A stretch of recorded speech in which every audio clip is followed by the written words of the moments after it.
Good morning, Dubai. Happy Thursday. One more day to Friday. So we have an interview with Evren Okza, who talked about the moment his life changed. You wouldn't want to miss this.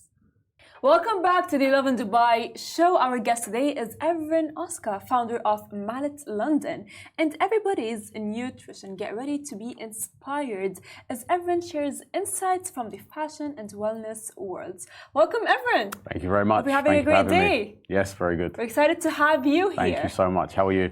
I'm good. How are you?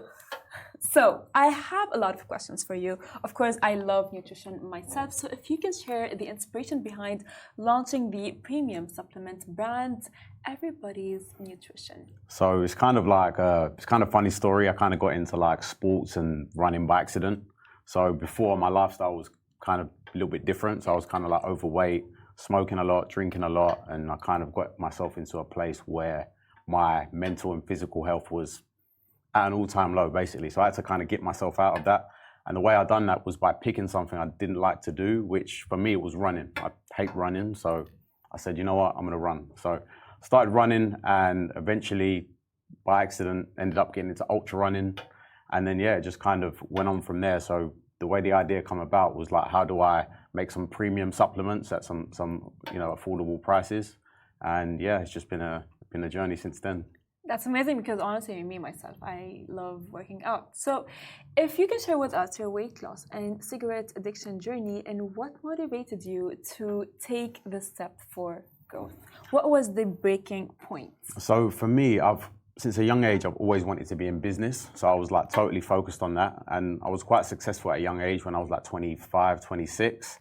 And I'd noticed that I was expecting to be fulfilled once I was successful, but that kind of didn't come. So I just fell into the habits of like eating too much and drinking too much, smoking. And I think ultimately it was having kids. I think, if it was to do with myself, I wouldn't have been able to do it. But I think for my kids, I kind of made the change because, if you're like overweight and you're unhealthy, not just physically, but mentally as well. Sure. It's one thing affecting yourself, but when you're affecting other people, it's kind of like, you have a responsibility at the end of the day. So, yeah, I think if it wasn't for them, I wouldn't have been able to do it. But yeah, I've done it now and I haven't looked back. This was about 3 years ago that this happened. Yeah. Yeah, because I've seen a lot, and you can see like every parent goes like, yeah, kids change everything. Like the moment you have a kid. Apparently it's a different scenario. Yeah. You know what I mean? And the thing is, maybe I hope I will be understanding that, of course, for sure.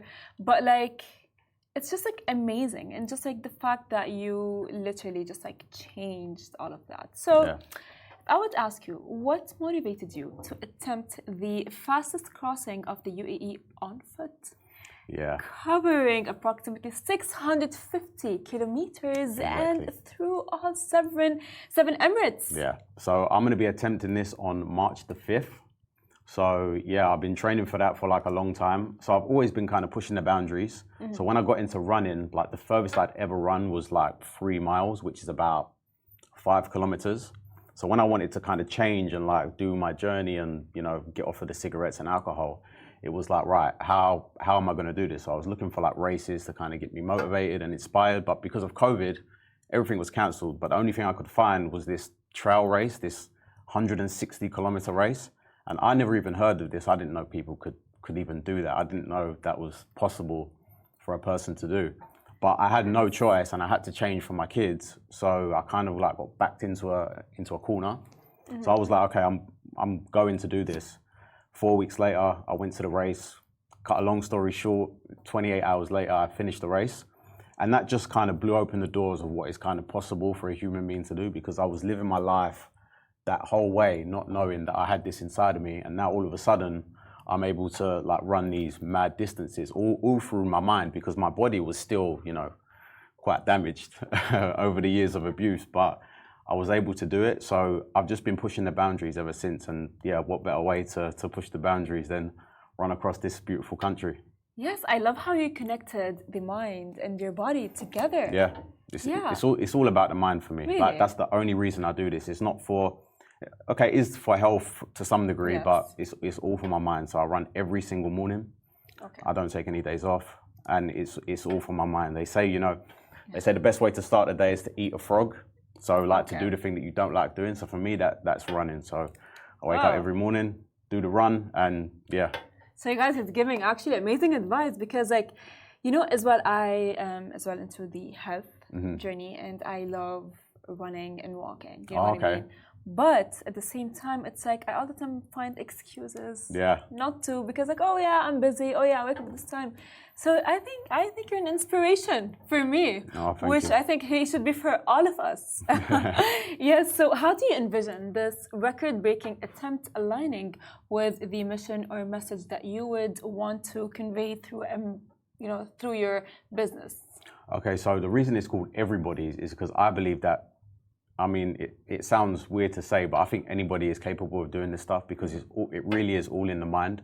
So I am everybody basically because I have some friends that are like real athletes, like Olympians and like people that are, they're really gifted. So it takes certain gifts to be able to do certain things. We can't all be LeBron James or Cristiano Ronaldo, but anyone can do what I do because it just takes effort. And if you're willing to put in the effort, then yeah, and it really is true that anyone can do it. You can run the 5K, you can run the 10K, or you can do that thing that you didn't think was possible. It's possible, trust me. I love how you said I'm everybody. Yeah. Because it is a thing that just like we often as human beings when something happens or like someone achieves what we want to achieve, we think that they can achieve but we can't achieve it. And even if it's as as simple as working out. Yeah. Yeah. So that is actually great. So if I would ask, how would you say that your past experience of overcoming challenges influenced your, let's say, journey and decision on taking such an ambitious physical challenge? What, in terms of like what led up to that, or was it like? No, I mean like in terms of like how would you say like the things that led up to the physical challenge and you actually leading with it? Okay, so what led up to that was so I done my first race, which was 100 miles. That was before I did a marathon or any kind of distance. Done the 100 miles, and then like I said, that kind of just opened up the doors of what was possible. And then I've just been doing races like non-stop. And then actually in July, I did my first triathlon, which was the Ultraman in Canada. So that's a 10K swim, 420K bike, and a double marathon. So it's quite a long triathlon. And the way that come about is I saw it on social media. I saw that someone had completed this race. And at the time, I didn't even have a bike. Like I didn't know how to swim, didn't have a bike, but I said, no, I'm going to this race and I'm going to complete it. So that was in January, and then the race was in July. Would you say your past experiences affected the whole change that has occurred in you? Yeah, definitely, because I mean, I knew what I was doing. Like when I was living that life, I knew that I had to change. I knew it wasn't the right path for me.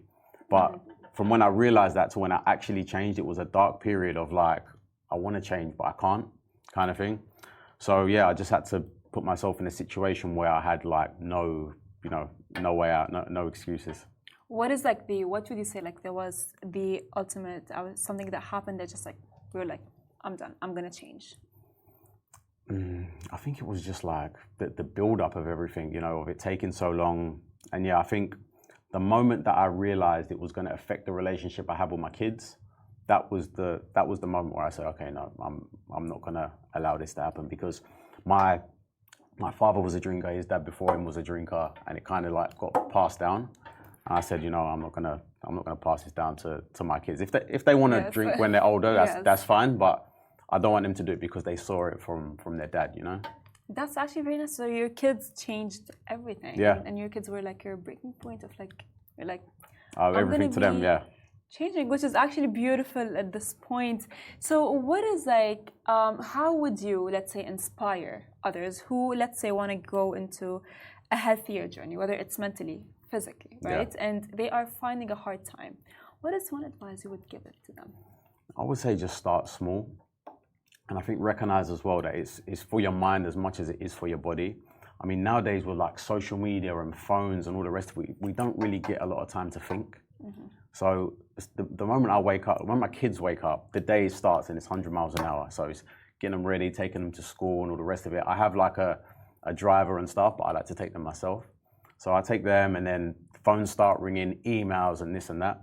There's not really much time in the day where we can sit down and like reflect on what has happened. Okay, this event has happened in my life or in the world. How does this affect me? How does this affect my business? How does this affect my family? So that time that you give yourself in the morning of just going for a walk or going for a run, going for a swim or whatever it happens to be, or lifting weights, that ultimately just gives you time to think. Like, don't listen to music, don't put anything on. Just take some time, think, and you'll be amazed at what kind of ideas come and what kind of like reflection period that you have. That's amazing. Well, thank you so much for giving us all of these insights. So this is the end of our show. Don't forget to tune in tomorrow at the same time, 8:30 a.m. Goodbye from me. Goodbye. Thank you.